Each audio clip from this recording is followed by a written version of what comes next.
Statewide Intake. This is Jennifer. Thank you for holding. Are you calling about an adult or a child? An adult, my brother. Okay, and what is your name? My name's Patty Evans. What is your address? 800 Sugarbush Lane in Marshfield, Wisconsin, 54449.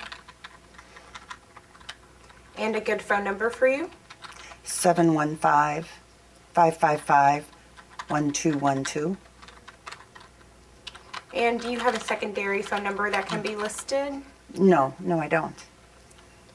All right, now I need some information about your brother. What is his name?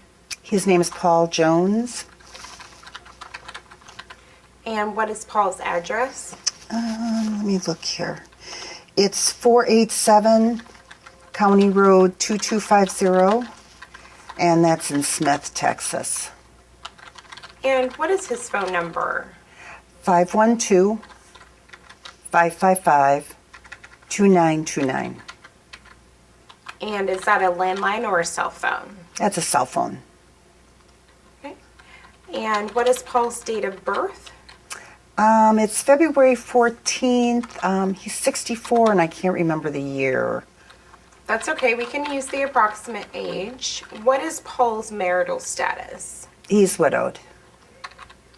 All right. And do you happen to know his social security number? Let me look. No, I don't have that information. Okay. That is not a problem. What is his race and ethnicity? He's white. And does Paul speak English? Or Yes, he speaks English. does anybody else live in the home with Paul? No, he lives alone. All right. Well, since he's 64 and does not automatically qualify for adult protective services based on his age alone, is Paul disabled or does he need any assistance with his activities of daily living, like walking, bathing, cooking, or cleaning? Yes, he needs help with all of those. He's had MS for the last 10 years. He used to use a cane some of the time, and recently he's using it all of the time. And he also has COPD, and he needs oxygen. So he has multiple sclerosis and COPD. Does he have any other disabilities or diagnoses? He has high blood pressure and dementia. Okay, so what made you call us today? Well, I talked to Paul a couple times during the week, and when I was speaking to him this morning, his breathing was really hard. He was having a difficult time breathing, and he was having a hard time getting around the house. Do you know why Paul's breathing was labored or if he was using his oxygen at the time? Yeah, he said something about rationing his oxygen. If he uses it the way he's supposed to, he'll be out of it by tomorrow. So he's rationing it to make it last till Monday when he can get a refill. How often is he supposed to be using his oxygen? All the time, even when he's sleeping. I see. And did Paul say how he was rationing the remaining oxygen? No, when I kept asking him questions about it, he just got real upset, and then he hung up on me. Have you been able to get in touch with Paul since this morning? No. So we called the Smith Police Department, and they went out to the house. And when the officer got out there, Paul refused to open the door, but the officer got a little look into the house, and he said it was filthy. I'm Officer Summers with the Smith Police Department. Your sister called. She's worried about you. I'm fine. She said the Meals on Wheels program came by and you ran them off cursing at them and yelling. No. Why would I do a thing like that? That's stupid.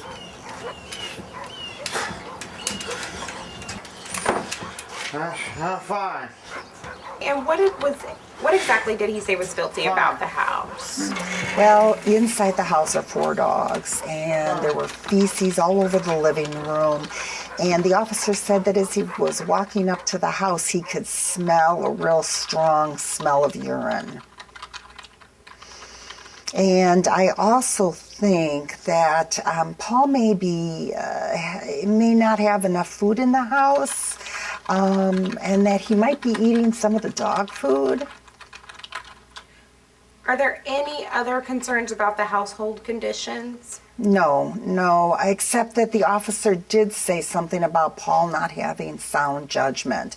All the windows in the house were open. Paul was walking around in a real thin t-shirt and shorts, and it was 40 degrees outside. Do you know if he has any warm clothes and blankets for the cold months? Yes, he has sweaters, he has warm pants, and he has blankets. Does Paul have a legal guardian or receive any services under a Medicaid waiver program? No, he does not have a legal guardian, and I don't know anything about waiver services. Okay, and does Paul receive provider services or any outside assistance? No. Paul's wife, Linda, she was taking care of him, but she died 2 weeks ago. And I just don't think Paul can take care of himself. Does he have a support system of family or any friends nearby? No. His neighbors are a couple miles away, and all family is up north here. All right. I appreciate you calling us today and being so patient and answering all of my questions. Mm-hmm. I'm definitely glad you called this in right away because it does sound like he needs assistance as soon as possible. Mm-hmm. So I'm going to go ahead and send out a case to Adult Protective Services for Paul. And I will recommend the highest priority due to Paul's limited oxygen supply and poor home environment. Okay. Very good. Thank you. We really appreciate it. We're worried about him. Oh, that is not a problem. Let me give you your call ID number, and I'll go ahead and get this sent out. Okay. If you have a pen and paper, I'll go ahead and give you that number. Oh, okay. I'm ready. Okay. The call ID is going to be 000 78 643. And once again, I really appreciate you calling us tonight. If you do need to add or update anything, you can give us a call back and give the call ID number to whoever answers, and then they can go ahead and send that additional information on to the local office.